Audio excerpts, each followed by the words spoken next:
ti itu malum chu be fan ro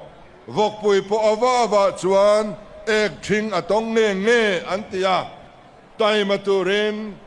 beidong mailo turin depression te nei mai lo turin min fui ani chu voina ti tur nakto katia kheksu ti te ato bra chuan lali chuan enge soi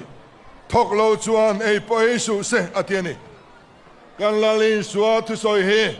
ani na taka kan thil fia doni chuan na thok pe lo chu so chum kep su so khor kep su so ngei ro se atinani so kan ngai tir chuan ri tramin a thi don ti nani le se lani so te khop chuan lali suwa hian that chiat hi adu lova tai mak hi angai sang ni mani chan chin han soi tai la Sawrkarna kan chan atang khan mut kham ni voi khan ma khala nei lo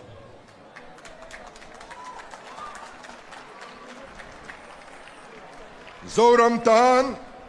in tan kahun zong song le ka thei zong song atam theyang ber ti man kadwani so tiang bokin ka thian te po anni kan zawain kan thokri mani voina hian so far khovel muntin renga omten tai mak hi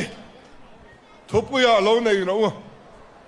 kan na tho chu an dia memo sang emo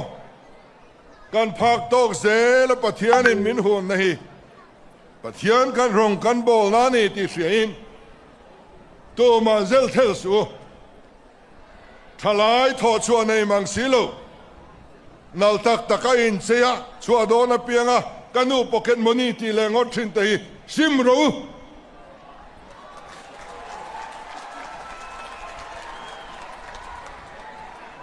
biak ina trangan dai te in ina oma in khom turin bai tin in kal atul lo ke in kal ru